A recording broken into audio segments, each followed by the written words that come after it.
KB증권 주식전략팀의 이은택 팀장님과 함께 해보도록 하겠습니다. 어서 오세요. 네, 안녕하십니까. 이은택입니다. 네. 저희가 부러움을 한 몸에 받았잖아요. 다른 요일 진행자들 사이에서 그렇죠. 팀장님과 함께 할 수 있다니 이러시면서 여기저기서 다른 요일로 또 좀 모셔달라고 그런 말씀 굉장히 많이 하시더라고요. 네, 감사합니다. 네.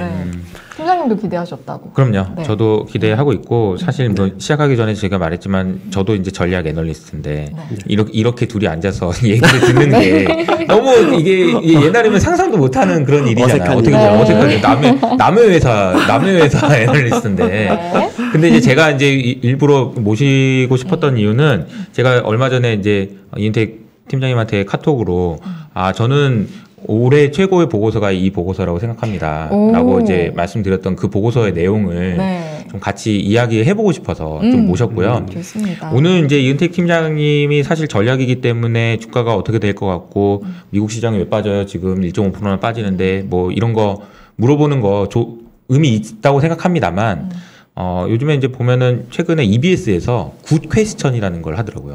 이게 뭐냐면 폴 크루그만 앉혀놓고 폴 크루그만 같은 사람을 앉혀놓고 주가 빠져요 올라요 이런 거 물어보면 배드 퀘스천인 거죠. 오늘은 굿 퀘스천으로 이은택 팀장님께서 최근에 이제 발간하신 이 보고서의 내용을 진짜 한번 재미있게 그리고 엄청 의미가 있는 얘기거든요. 좀 잘 들어봤으면 좋겠습니다. 좋습니다. 일단 케인스의 예언이 지금 큰 제목처럼 케인스의 예언 이렇게 써져 있는데 약간 경제학 저는 이제 국제통상학과 졸업했는데 경제학 수업 들을 때 이제 들었던 기억이 나고 케인스 그렇죠. 경제학자고 천재 경제학자죠. 이렇게 각 분야의 천재들이 있는데 경제에선 제가 볼 땐 케인스인 것 같아요. 제가 뭐 잘 모르지만 케인스를 저는 개인적으로 굉장히 좋아합니다. 약간 결론부터 여쭤보는 걸 수도 있지만 그래서 예언이 지금 맞아 떨어지고 있나요? 거의 비슷하게 가는 것 같아요. 완벽하게 맞았다고 할 수 없지만 정도로 많이 맞죠. 네, 소름 돋을 정도로. 근데 저기 보니까 1편이에요. 2편이 있습니까? 그래서 그걸 이제 많이 질문하시는데 괜히 1편이라고 썼다. 2편을 써야 되는 부담감이. 그러니까 알고 오셨어요 지금. 2편이 있네 이거. 계획은 했어. 처음 했을 때 되게 굉장히 많이 써보셨잖아요. 그러니까. 야심차게 쓰잖아요. 그래 2편 이거 써야지 하고 하는데 지금은 이제 바빠서 언제 쓸지 모르겠어요. 꼬리를 좀 내리셨긴 했지만 아마 있긴 있을 겁니다. 있긴 있다. 함께 주시죠 또 인포맥스 라이브. 그러니까 요즘에 오징어 게임 워낙 유명하잖아요. 그래서 2편 언제 나오냐 이런 거랑 비슷한 거죠. 시즌제로. 알겠습니다. 일단은 예언 하나씩 들어가 볼게요. 네. 이제 제가 케인스를 좋아하다가 케인스가 쓴 책들이 뭐 아주 많진 않아요. 그래서 이제 그것들을 한번 쭉 봤어요. 굉장히 통찰력 있는 글들이 많은데 그 중에서 제가 오늘 좀 소개해드릴 글은 1930년에 이제 손주 세대의 경제적 가능성이라는 작은 논문을 한 편 써요. 에세이 논문을 쓰는데 여기서 이제 세 가지 예언을 합니다. 이게 왜 썼냐면 1930년이라고 하면 대공황이 막 발발했을 때죠. 그래가지고 사람들이 다 비관론에 빠지고 그래서 공산주의가 막 자본주의를 잠식하고 이러던 시기였어요. 그러니까 이건 아니다. 저런 비관론들은 사실 틀린 거다. 그럼 내가 지금부터 내가 생각하는 진짜 100년 후에 어떤 세상이 열릴지를 내가 지금 다 알려주겠어. 라고 해가지고 이걸 쓴 거예요. 그래서 그쪽에 이제 자료를 보면 세 가지 예언을 합니다. 뭐냐면 첫 번째는 앞으로 생산성이 8배 정도 늘어나면은 주당 노동 시간이 15시간에 불과한 사회가 열릴 거다라는 거예요. 주당 15시간. 주당 하루가 15시간. 아니고. 주당이죠, 주당. 그러면 하루에 3시간 일하는 거예요? 뭐 단순 계산하면 그렇게 되죠. 근데 뭐 뒤에서 말씀드리겠지만 사실은 주당 15시간 한다고 해서 뭐 하루에 뭐 3시간 일하고 그런 건 아니고 이 휴가나 이런 게 굉장히 길어지는 거죠. 지금도 뭐 유럽 같은 경우에는 35시간 정도 하죠. 유럽 파트너하고 통화해 보면은 휴가 갔다 그러면 한 달, 2달 있다 오고 연말에 전화하면 거의 뭐 땡스기빙 이후로는 잘 전화도 안 받고 맨날 놀고 그러잖아요. 약간 그런 시대로 간다는 거죠. 두 번째 이제 경제적 그렇게 되면은 경제적 문제가 해결되면서 관심이 경제에서 떠나서 즐거움이나 아름다운 것에 집중하게 될 거다. 세 번째가 화폐를 소유물로 사랑하는 정신병이 이제 인간에게서 사라지고 선한 것에 주목하게 될 거다. 근데 이게 세 개 다 되게 파격적이고 정말 그럴까? 라는 생각이 있잖아요. 1930년에 이제 이거를 예언을 한 거고 100년 후라고 했는데 이 사람이 이제 몇 가지 이제 전제가 있어요. 그걸 계산해서 보면 대략적으로 2035년에서 40년 정도가 이제 이전 사회가 열릴 거라는 거예요. 그러니까 앞으로 한 15년에서 20년 정도 남았네요. 얼마 안 남았는데. 네, 얼마 안 남았어요. 근데 이게 과연 될 거냐라는 생각이 드는 거죠. 일단은 이 사람이 맞췄어요. 뭘 맞췄냐면 일단 대전제가 여기 앞에서 보시면은 생산성 8배 늘 거라는 거죠. 2035년이나 40년 되면은 계산해 보면 이건 뭐 이제 시뮬레이션 해볼 수 있잖아요. 과거 이제 회계 분석을 통해서 해보면은 영국은 케인스가 예언한 수준에 2035년에서 40년 사이에 도달할 거라고 보이고요. 앞으로 큰 위기가 다시 없으면은 미국 같은 경우는 좀 더 조기 달성한 2030년 조금 넘으면은 조기 이 그림이 뭔지를 좀 설명해 주시면 좋을 것 같은데. 네? 이 그림이 뭐예요? 이거 GDP가 쭉 성장을 하는 거죠. 이런 속도로 앞으로 계속 성장한다면은 케인스가 말한 시대 정도 8배 정도 생산성이 증가하는 GDP는 아니죠. 1인당 GDP니까 이제 생산성이 증가할 수 있다. 1인당 GDP. 네. 근데 여기서 이제 시작이에요. 그렇다면 이제 8배가 늘어난다는 것들을 어느 정도 이제 케인스가 맞았다고 했으니까 그럼 예언이 맞는지 봐야 되잖아요. 첫 번째 예언이 주당 15시간이 될 거다. 근데 이제 우리가 보통 생산성이 좋아진다라고 하면은 보통 우리가 생각하는 건 그거잖아요.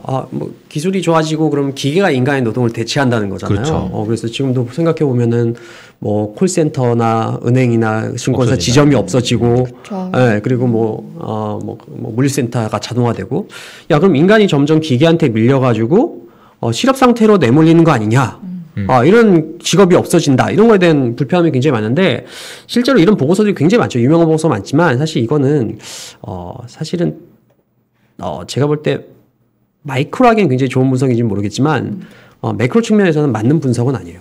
사실 좀 과감하게 말하자면 좀 틀린 분석일 가능성이 높아요. 왜 그러냐면 한번 생각해 보시면 간단한데 과거에 1, 2차 산업혁명이 이미 있었죠. 그리고 지금 4차 산업혁명이라고 하는데 1, 2차 산업혁명 때문에 실업률이 높아졌다는 증거가 있나요? 1차 산업혁명 끝나니까 실업률이 5%였던 게 10%로 올랐고 2차 산업혁명이 끝나고 나니까 15%로 늘었나요? 그렇지 않아요. 그렇다면 기계가 인간의 노동을 대체한 게 아니냐? 대체하긴 했죠. 방적기도 나오고 증기기관도 나오고 뭐 내연기관 나오면서 대체는 했지만 그래서 수많은 직업들이 없었지만 그렇다고 해서 인간의 실업률이 높아졌냐? 안 높아졌어요. 오히려 더 떨어졌어요. 지금도 보면 4차 산업혁명이 되면서 아까 말씀드린 것처럼 무슨 뭐 콜센터가 없어지고 별일이 다 벌어지지만 아마존 물류센터가 자동화되고 있지만 그래서 실업률이 높아졌냐? 아니라는 거예요. 그러니까 그것 때문에 실업률이 높아진 건 아니라는 거죠. 그렇죠. 그것 때문에 실업률 아시겠지만 실업률이 높아진 거는 생산성 때문에 높아지지 않죠. 경기 사이클 때문에 높아지고 낮아지는 그렇죠. 거죠. 네. 근데 이제 요거는 이제 약간 최근 비껴난 얘기일 수 있지만 네. 참가율이 낮아지는 거는 또 다른 문제긴 하잖아요. 그거 완전 다른 문제죠. 네. 그러니까 이제 실업률이 이제 참가율에도 영향을 받으니까. 근데 그렇죠. 최근에는 또 참가율 자체가 낮아지는 문제가 있어서. 참가율 자체도 낮아지죠. 그러니까 이게 보니까 최근에 이제 미국 데이터를 보면은, 그러니까 나이 드신 분이 이제 일을 안 하시는 것 같더라고요. 이게. 그러니까 나이 드신 분에 따라서, 그러니까 나이에 따라서 노동 참가율이 너무 천차만별이더라고요. 그렇죠. 네. 그러니까 이제 안 하실 것 같아요. 앞으로 미국에 계신 분. 안 할 가능성도 있다고 봐요. 아예 그냥 떠났다고 봐야 될 것 같아.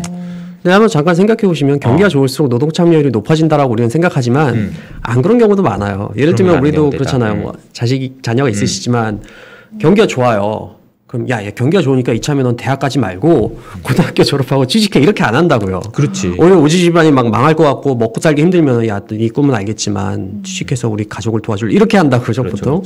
그래서 말씀하신 것처럼 잘 안 높아질 수도 있다고 봐요. 저는. 그건 다른 얘기긴 하죠. 그러면. 어쨌든 일자리가 그러니까 많이 바뀌죠. 그러니까 그렇죠. 다른 일을 해야죠. 이제 그렇죠. 4차 산업혁명, 3차 산업혁명이 지난 이후로. 기계가 대체할 수 없는? 네, 답을 말씀하셨는데 그런가? 실업률이 기계가 인간의 노동을 분명히 대체하는데 실업률이 높아지지 않는 이유가 크게 두 가지가 있어요. 첫 번째는 뭐냐면은 왜 아까 같은 보고서 나오냐 뭐 인간이 실업 상태로 뭐 내몰리고 직업이 뭐 60% 없어지고 그런 얘기하는 게 첫 번째가 새로 생기는 직업에 대해서는 상상하기가 굉장히 힘들어요. 그렇지. 그러니까 콜센터가 없어질 거다. 앞으로 어떤 게 없을까? 뭐 애널리스트도 없어지고요. 뭐 펀드 매니저 없어지고 할 수 있어요. 그렇게 할 수 있지만 실제로 그럼 어떤 직업이 생길 거냐 이건 굉장히 상상하기 힘들거든요.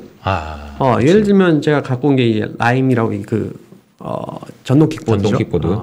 라임 주서라는 직업을 들어보신 분도 있을 거예요. 이 주서라는 직업이 뭐냐면은 이 킥보드가 보면은 이게 전동 킥보드잖아요. 그럼 전동이라면은 이게 배터리가 달려 있고 누군가가 충전을 해야지만 굴러갈 수 있는 구조라는 거예요. 그러면은 한 가지 질문이 가능하죠. 이거 누가 충전할까?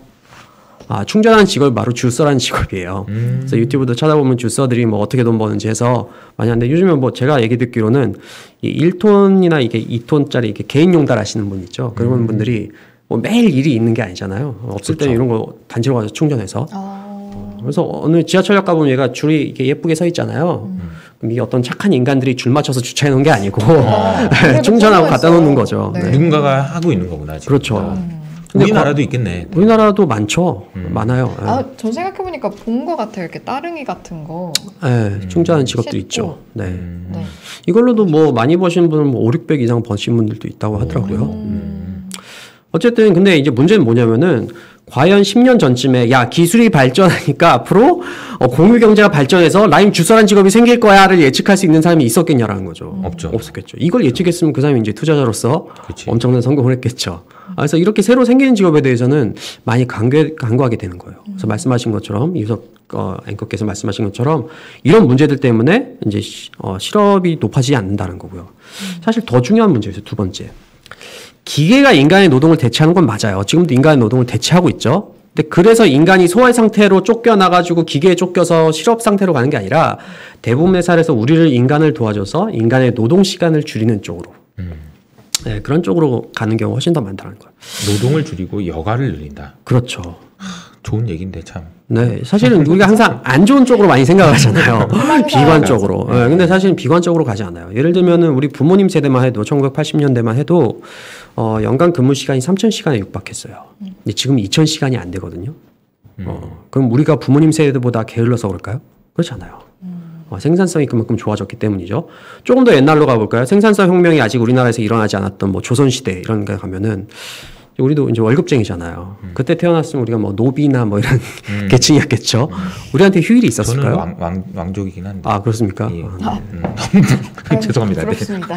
오히려 지금 약간 신분이 낮아지셨네요. 아니, 근데 분이신데 저희 좋네요. 부모님이 옛날에 그 문서를 샀을지는 모르겠습니다만 옛날에 그럴 때 있었잖아요. 저희랑은 좀 다른. 아니. 그거 아니고는 농담이었습니다. 네, 네. 알고 있죠. 아니에요. 네. 다시 돌아올게요. 네네. 어쨌든 뭐 전 노비였을 것 같아요.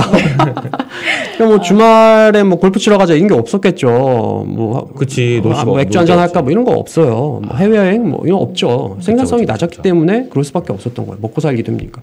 그러니까 어떤 일이 생기냐면 뭐 이건 상상을 해보면 되는데 모빌리티란 사업도 필요가 없어요.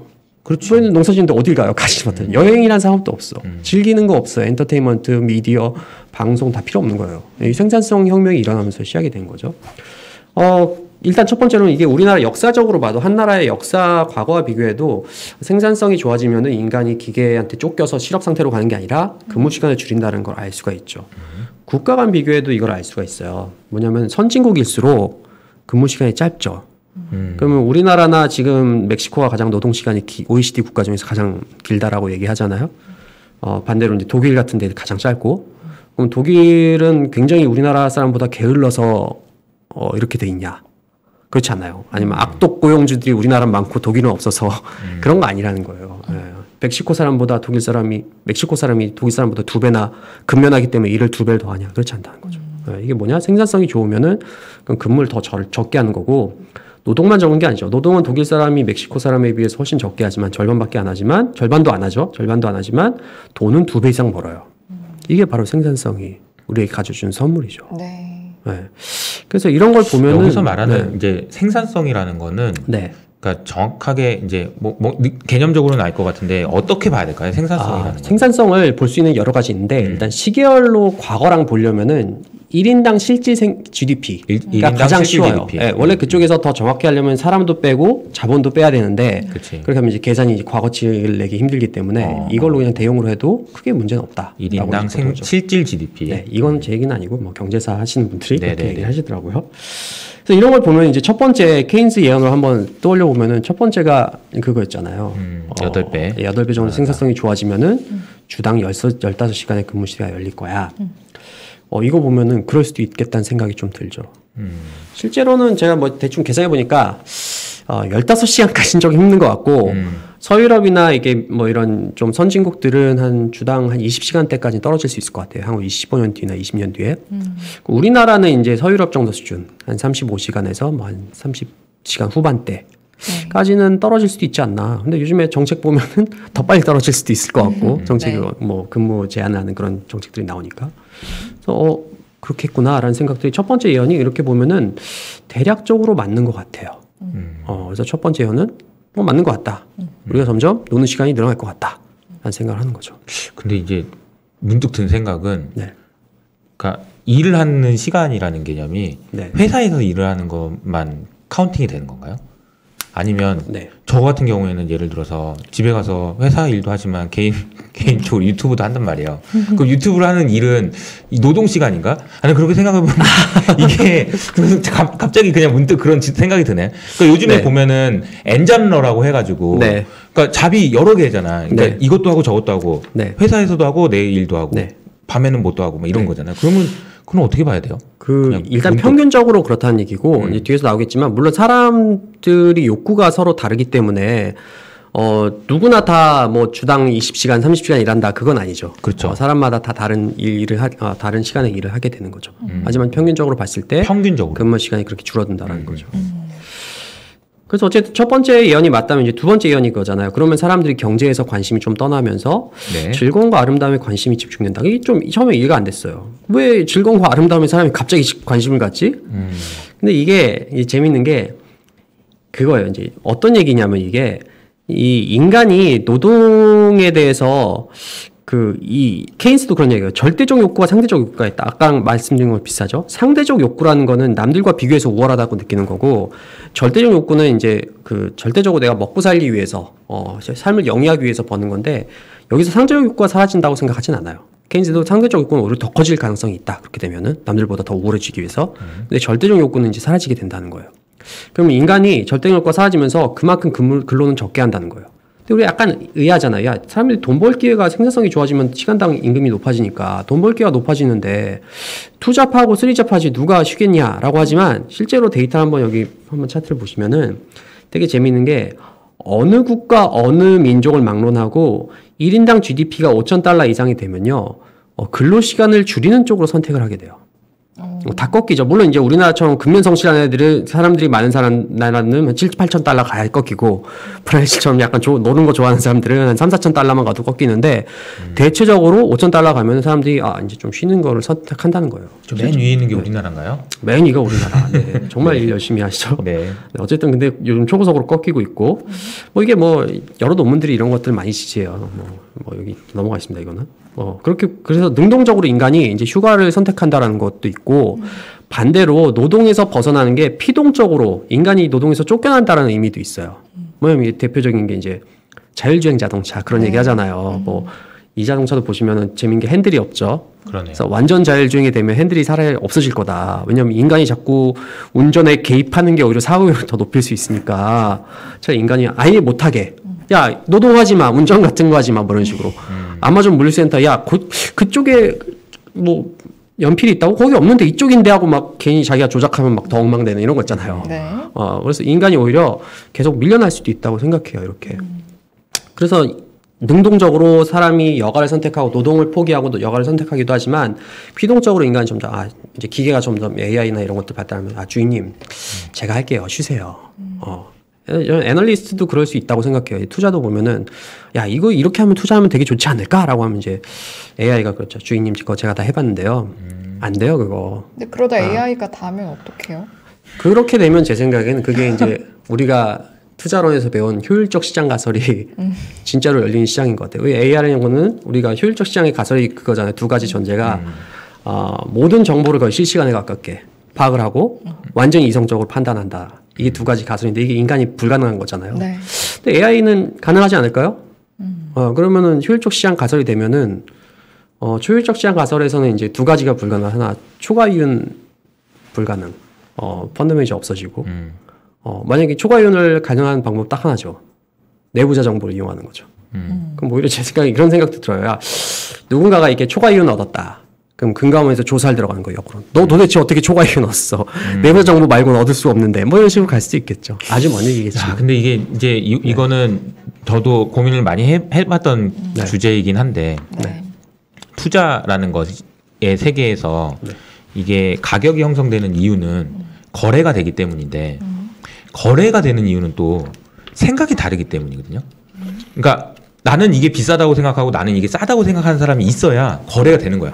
만약에 다 똑같이 이게 비싸다고 생각하면 아무도 안 사니까 거래가 안 돼요. 그러네요. 그러니까 이제 가격 그리고 거래 이렇게 생각하면 사람들이 자꾸 생각을 하고 이게 돼야 되는데 이걸 AI가 이제 만약에 다 하는 세상이 되면 그냥 한 방향으로 그냥 바로 가버리잖아요. 그렇죠. 그냥 바로 가면 맞죠. 그냥 여기서 여기까지 가야 되는 상황이라면 그냥 바로 가는 거죠. 바로 아까 말씀 효율적인 시작이라는 것도 맞아요. 그렇고.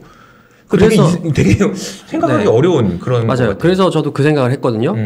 그래서 다시 도돌이표로 돌아오면 그래서 케인스가 경제에는 사람들이 관심을 갖지 않게 될 거라는 거예요. 투자조차도 그런 얘기해요. 왜냐면 그 소용이 없으니까. 어차피 해도 내가 해도 안 되니까. 뭐 진짜 이건 뭐 2035년이 아니라 한 100년은 더 지나야겠죠. 먼 미래겠죠. 미래일 것 같아. 근데 어쨌든 이런 것들이 점점 사람들이 소외되기 시작할 거라는 거예요. 안 하게 될 거라는 거예요. 그러니까 피동적으로나 능동적으로 일에서 점점 떠나게 될 거라는 거예요. 뭐 해봐야 제가 뭐 좋은 아이디어 내봐야 아까 말한 것처럼 제가 다 해봤어요. 이럴 거니까 AI가 실시라니까요. 제가 그냥 해드릴게요. 뭐 이런 식으로. AI 좀 짜증나네 그렇게 한다. 나도 그렇죠. 그럴 수 있죠. 네. 네. 근데 이제 그래서 이제 마지막 생각이 이거였었어요. 그럼 같이 한번 생각해 볼 만한 문제인데 노동이 사라지는 거는 인류에게 축복일까요? 재앙일까요? 한 번만 생각하면 축복 같은데요. 계속 생각하면 마냥 결코 축복일까? 축복이긴 힘들죠. 노동이란 게 우리가 뭐 종교적으로는 이제 그 원죄를 지었기 때문에 우리가 갖게 되는 어떤 원죄에 대한 어떤 그런 거고요. 그리고 또 노동이 우리가 그 수만 년과 수천 대를 이어서 우리에게 인간의 기본적인 습성으로 인식된 게 바로 노동이잖아요. 과연 이걸 없이 살 수 있을 것이냐? 제가 볼 땐 좀 비관적이에요. 이제 소설 칸디드라고 뭐 저도 읽어보진 않았습니다. 요약본만 읽었는데 거기 보면 좀 재밌는 문장이 있어서 제가 갖고 왔는데 여기 이제 칸디드라는 사람이 이제 여행하다가 시골에 이제 분홍 할아버지를 만나요.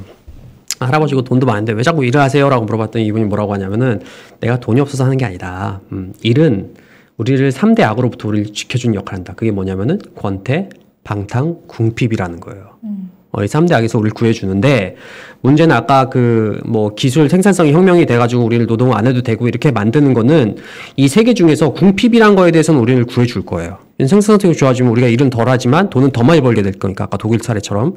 그래서 궁핍에 대해서는 지켜주겠지만 권태와 방탕에서는 우리를 구해주지 못하고 오히려 더 깊은 수렁으로 빠뜨리게 될 거예요. 그렇겠죠. 그러면 사람들이 점점 어떻게 될 거냐? 경제보다는 더 다급한 건 뭐냐면은 나 시간이 남고 권태로운데 이걸 어떻게 극복하지? 나한테 누가 즐거운 경험을 줄까? 이게 바로 케인스가 말한 세상이라고 생각해요. 그러고 생각해 보면은 우리 주변에서 별의별 일이 다 벌어지죠. 컨텐츠 이런 것들이 엄청나게 성장하고 있잖아요. 엔터테인먼트 산업들. 왜 그럴까요? 제 재미있는 주식을 하나 갖고 왔는데 아프리카 TV라는 주식이에요. 이게 사실은 많은 전문 투자자들한테 환영받지 못하는 주식이에요. 약간 이거 사고 그러면 약간 뭔가 격이 떨어져 보이고. 그렇죠. 실제로 별로 이거 갖고 계신 분들이 투자자분들 별로 많지 않아요. 근데 얘가 주가가 100배가 넘게 올랐어요.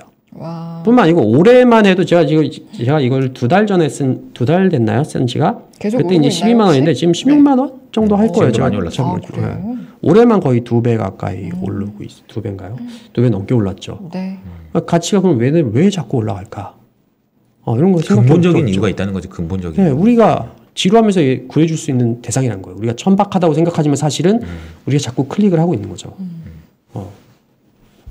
그래서 여기 이것도 인포맥스 라이브도 재밌는가 이런 것들을 한번 제가 그래서 자꾸 네. 댓글에 좀 조용히 좀 하고 좀 집중해서 들읍시다라고 얘기하지만 자꾸 제가 끼어드는 이유는 재밌는가 재미를 그래도 재미도 있어야 되는 거지. 그럼요. 아프리카 TV를 이길 수 있는가? 그러니까 이게 너무 재미없는 얘기일 수 있잖아요. 어떻게 보면 그렇죠. 재미를 추구하는. 네. 하여튼 뭐 그래 보니까요. 지금 잠깐 그 말씀을 드리면 김열매님도 오셨고 맞아요. 그리고 아까 각보기님도 오시고 네. 지금 이제 다 출연진들이 다 지금 오셔가지고 지금 보고 계십니다. 맞습니다. 네네. 역시 진행자들 중에 팬이 많아요 지금 팀장님. 네. 뭐 이게 15년 이후 세상을 전망하는 거라 부담 없습니다. 15년 뒤에야. 15년 뒤에 찾아오신 거 아니잖아 그러면은 뭐. 한번 모셔볼까요? 저희? 또 방법이 있습니다 그때. 케인스가 그랬다고요. 케인스가 내가 아니고 케인즈. 네. 알겠습니다. 일단은 케인즈가 한 예언 한번 들어볼게요. 또. 뭐 어쨌든 그러고요. 뭐 이런 사례 수없이 많아요. 뭐 예를 들면 뭐 스포츠스타 몸값들이 엄청나게 높아졌죠. 연예인들 몸값도 그래요. 몸값만 높아졌나요? 몸값이 프라이스죠. 프라이스뿐만이 아니라 큐도 엄청 사람들도 엄청 많이 새로운 늘어났어요. 사람들. 우리 종편 좀 나이 드신 분도 알 거예요. 종편이란 게 처음 생길 때 저게 다 되겠냐? 사람들이 TV만 보고 있냐라고 했는데 지금 보면은 뭐 그게 아니죠. 무슨 MBC도 드라마가 있고 뭐가 있고 KBS도 엔조이가 여러 더 많이 생겼고 네. 그것도 부족해서 우리는 돈 내고 넷플릭스고 이런 걸 또 보고 있어요. OTT를. 그렇죠. 엄청난 양이에요. 드라마도 되게 재밌는 게 오징어 게임 이런 게 요즘 유행이잖아요. 재밌더라고요. 네. 네. 옛날에10시다 그러면은 이제 월수 2번 보잖아요. 일주일에 2번. 그렇지. 미니 시리즈 10시. 네. 근데 오징어 게임은 하루에 9편씩 보더라고요. 사람들이 기본으로. 컨텐츠 양이 좀 어마어마하신 거예요. 어떻게 가능했을까요? 이런 것들이 좀 재밌는 변화인 것 같고.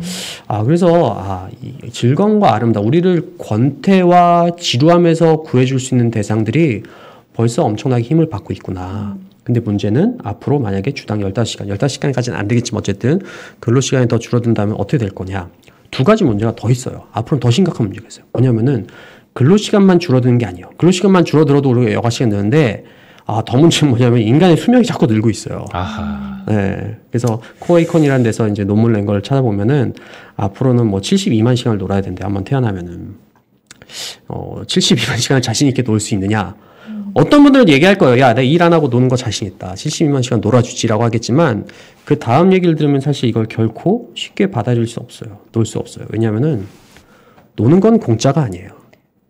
일하는 게 돈을 버는 거지 노는 건 굉장히 큰 돈이 필요해요. 왜요? 그냥 좀 산을 뛰어다니면 안 되나요? 자녀는 노잼이잖아요. 좀 재밌던데. 요즘에 산에 많이 가더라고요. 트레킹하면 안 됩니까? 산도 맨몸으로 가면은 돈 안 쓰고 밥 안 먹고 하면 괜찮겠죠. 또 사야 되고 밥도 먹어야죠. 그렇죠. 또 장비도 있어야 되고. 여행 여름휴가도 갔다 오신 분들 많겠지만 가족들이 여행 한번 갔다 오면 돈이 꽤 많이 깨져요. 인정합니다. 골프 다 노는 게 사실은 돈이 엄청나게 드는 행위예요. 일하는 게 돈을 벌고 안 쓰는 행위인 거죠.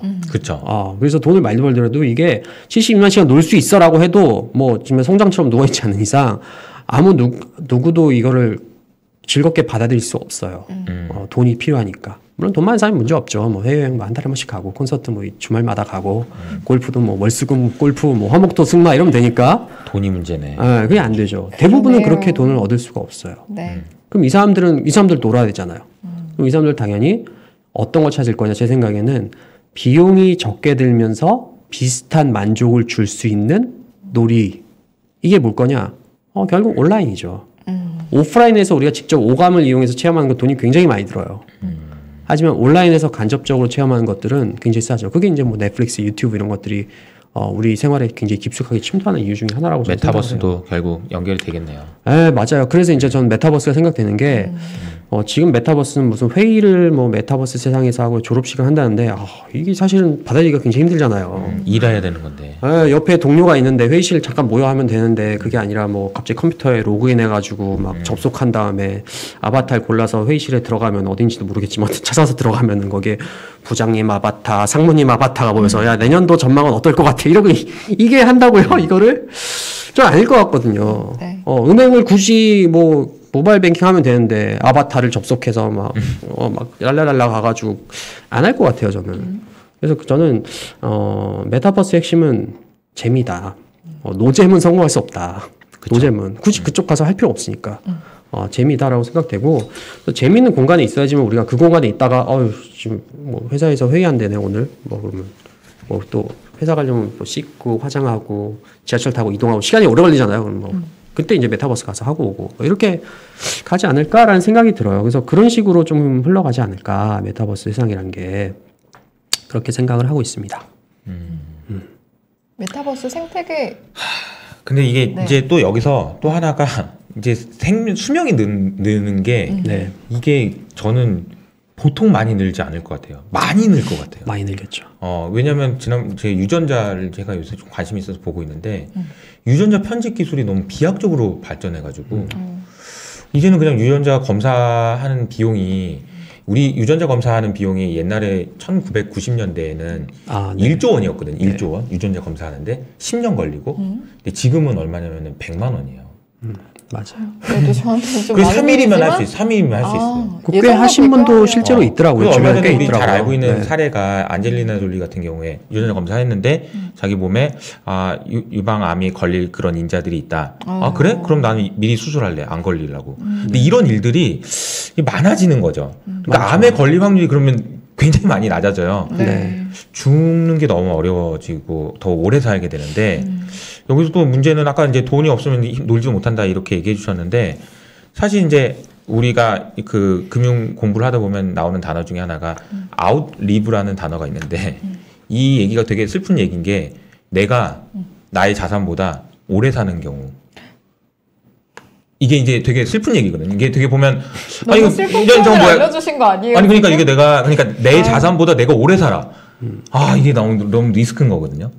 그래서 이게 되게 이제 말씀해주신 이 주제랑 이런 것들이 연결해 보면 이 나중에 이 사회가 어떤 식으로 흘러갈까 이런 고민도 되는. 맞아요. 저도 그런 고민을 했어요. 그래서 사실은 생산성이 좋아지는 걸 가지고 실업률이 높아지는 걸 막으려고 하는 정책을 쓰면 이거는 잘못된 정책이 되고 헛발질을 하게 되는 거예요. 그게 아니라 말씀하신 것처럼 생산성이 증가하면 진짜 문제는 실업이 많아지는 게 아니라 빈부격차 확대되는 거죠. 맞아. 불평등이 확대되는. 그래서 지금 불평등이란 거에 대해서 모든 거에 뭐 인종 간에 남녀 간의 불평등에 더 젊은 친구들일수록 민감하게 여기는 게 저는 이래서 그런 것 같다는 생각도 들고 그래서 반대급부적으로 불평등을 해소하려는 시도들은 점점 더 강해지지 않을까 정치권에서 그런 생각도 들긴 들어요. 필요한 것 같아요.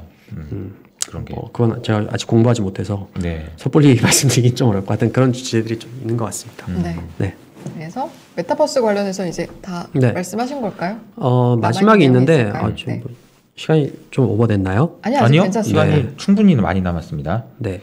그래서 이제 그것도 생각해봤어요. 메타버스에 이제 생태계라는 게 있잖아요. 플랫폼 개발자, 이용자 뭐 이런 게 있는데 이용자는 디바이스죠. 이선 뭐가 제일 매력적인 투자처일까?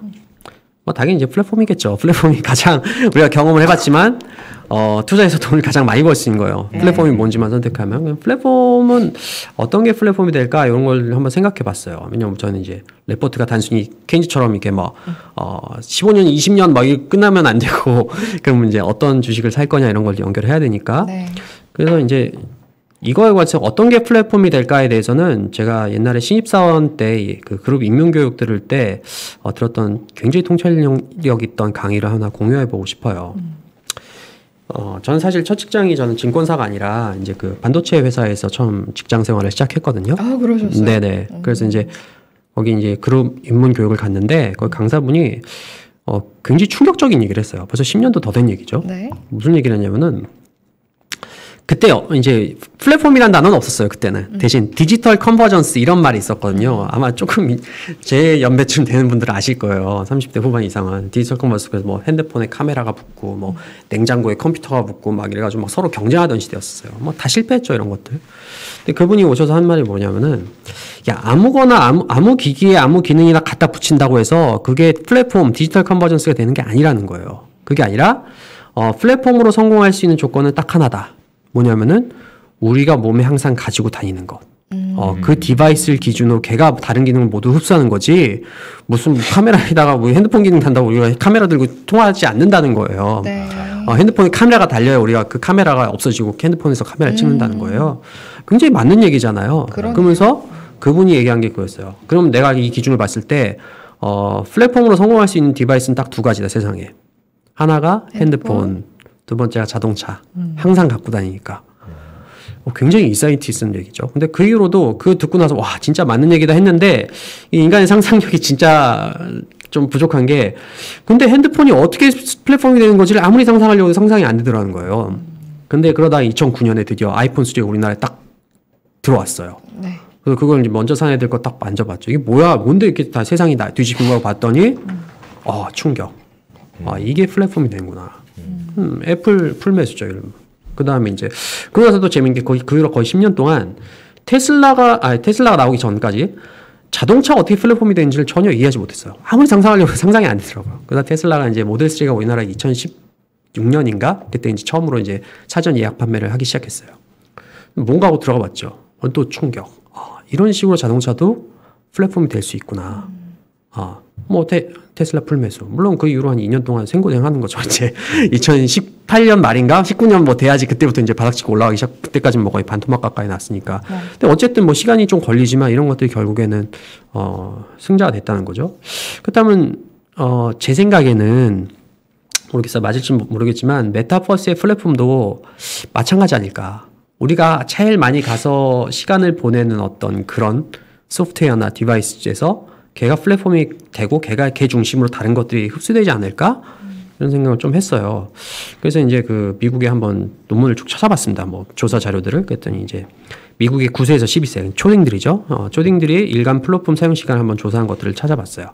왜 초딩이냐? 얘네가 이제 15년에서 20년 후에 미래의 주역이 될 거니까. 네. 찾아봤더니 뭐 애들이라 그럴 수도 있겠지만 게임이 절대적으로 1위예요. 근데 우리도 주변에 그래요. 이제 넷플릭스 좋아하는 사람, 유튜브 좋아하는 사람, 페이스북 좋아하는 사람, 뭐 이렇게 뭐 게임 좋아하는 사람 물어봐서 야, 너 이제 주당 노동 시간이 하루에 3시간이고 나머지 계속 놀아야 돼. 너 그럼 유튜브 하루에 10시간씩 볼 수 있어? 뭐 이런 얘기 할 때 사람들이 야, 10시간씩 매일 어떻게 보냐? 이렇게 얘기했는데 유일하게 난 할 수 있어라고 얘기하는 애들이 게임 페인들. 나 할 수 있어.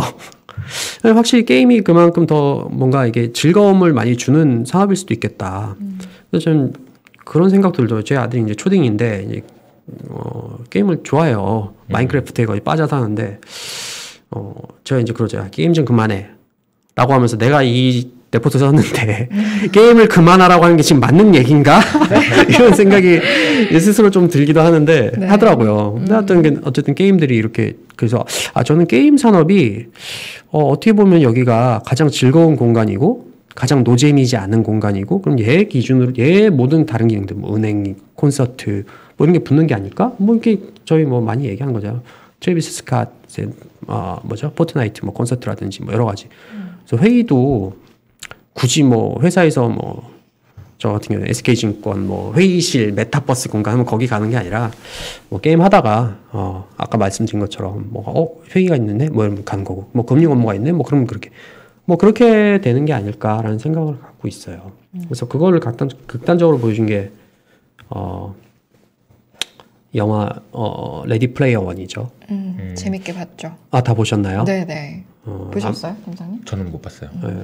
보면은 아마 못 보신 분들이 더 많으실 거예요. 보면 이제 그쪽 왼쪽에 있는 것들이 현실이에요, 현실. 막 구질구질하죠. 막 컨테이너 박스 얹어놓고. 물론 저는 이렇게 구질구질하게 살지는 않을 거라고 생각해요. 왜냐면은 생산성이 좋아지면은 소득이 늘기 때문에 소득은 지금보다 2배 이상 좋아질 건데 이런 데 살지 않겠죠. 우리도 우리 아버지 세대랑 사는 환경이 완전 다르죠. 훨씬 좋아졌잖아요. 그래서 물론 좋아지겠지만 현실이 노잼이란 거는 변함이 없는 거죠. 재미없어요. 굳이 있을 필요도 없어요. 여기 있어봐야 뭐 할 일도 없고 하루 종일 뭐 회사도 잠깐 갔다 오면 되는 거고 학교도 뭐 그런 거예요. 노잼인 공간. 근데 얘가 오른쪽에 이제 게임이죠. 근데 여기서 이제 게임은 오아시스라는 게임이에요. 접속하면은 여기서 내가 슈퍼히어로예요. 슈퍼히어로고 여기서 이제 여자친구도 여기서 만나요. 온라인에서 먼저 만나서 고백하고 번호 따고 다 하고 나중에 이제 현실에서 만나고 그다음에 현실에서는 잘 뭐 만나지도 않죠. 그다음부터는 계속 공간에서 만나고 네. 그 나중에 여기서 이제 좀 적이 있죠. 그 다른 게임 업체 그 사람이 여기를 점령하려고 하죠. 그걸 대항하기 위해서 사람들을 규합하고 어떤 조직을 뭐 테러 같은 걸 하고 공격하고 전쟁이 일어나고 사실 이게 우리 현실 세계 전쟁 뭐 그런 혁명 정치 뭐 다 이런 거잖아요. 이게 다 이런 세상에서 이루어지고 실제로 여기서 게임 세상에서 축출되니까 그 사람도 축출이 돼요. 실제로 현실에서도 뭐 그런 식으로 가더라고요. 그래서 이런 게 이런 식으로 이루어지지 않을까? 뭐 이런 생각을 좀 저는 해봤어요. 그래서 게임 산업이라든지 어떤 그 인간을 지루함에서 구해줄 수 있는 산업들, 네. 그런 것들은 앞으로 계속 커질 것 같다. 지금도 엄청나게 커져왔지만 네. 앞으로 사람들의 관심이 더 쏠리지 않을까? 뭐 이런 생각을 좀 하고 있습니다. 저희가 케인스의 3가지 예언부터 시작해서 지금 메타버스까지 왔는데 이제 마무리할 시간이 된 것 같습니다. 이제 마무리하기 전에 게임 산업이나 좀 인간을 지루함에서 구할 수 있는 네. 그런 쪽으로 가야 하지 않을까라고 마무리를 해주셨는데 저희가 네. 항상 인포맥스 라이브 보시는 분들도 투자 아이디어에 굉장히 관심이 네. 많으니까요. 오늘 해주신 이야기에서 좀 어떤 것들을 가져가면 좋을까요? 저는 이런 거 지루함을 구해줄 수 있는 것들에 대해서는 아주 장기적인 관점으로 계속 좀 해야 된다고 생각해요. 네. 이미 플랫폼을 깔려서 그 플랫폼을 이용해서 뭔가 하려는 서비스를 하려는 기업들. 그래서 아까 말씀드렸던 뭐 스포츠, 뭐 미디어, 엔터, 뭐 게임, 뭐 이런 모든 것들. 우리 컨텐츠 하면 자꾸 뭐 이렇게 뭐 드라마요, 뭐 이렇게 얘기하는데 물론 그것도 컨텐츠지만 다 상당히 이런 다양한 산업들이 있죠. 그래서 그런 산업들은 좀 주목해야 되고 그런 게 이제 새로운 것들과 결합했을 때 뭐 제가 뭐 종목 같은 것들은 잘 모르지만 최근에도 그런 것들이 새로운 어떤 시도들과 결합했을 때 굉장히 큰 파급력을 일으키는 거죠. 그래서 그런 것들을 좀 주목해서 보시는 게 좋을 것 같고요. 네. 사실 여기는 안 쓰고 이제 자료에만 썼는데 분명히 이제 지루함과 나태함을 극복하려는 시도가 이렇게 좀 뭐 게임 같이 약간 이렇게 뭐라 그럴까 나쁘지 않은 방법으로 하는 사람들도 있겠지만 분명히 굉장히 더 자극적이고 뭔가 일탈의 방법으로 극복하려는 시도도 있을 거예요. 그래서 뭐 범죄, 마약, 무슨 뭐 도박, 뭐 이런 것들이라고 생각하는데 네. 물론 그런 것들은 이제 투자 아이디어가 안 되죠. 왜냐면 그런 것들은 뭐 있어서도 안 되고 별로 좋지 않은 거니까. 근데 그 중에서 이제 합법화될 수 있는 것들이 있다면 산업화돼서 그런 것들은 관심 가져죠. 뭐 예를 들면 뭐 대마 산업 같은 것들이 미국에서 이제 뭐 모든 대마가 아니죠. 이제 의료용이라든지 아니면 뭐 환각 작용 같은 것들이 덜해진 뭐 그런 것들이라든지 아니면 뭐 그런 게 바이오 의약품이 나올 수도 있죠. 그런 거 먹고 나면 굉장히 행복해지는.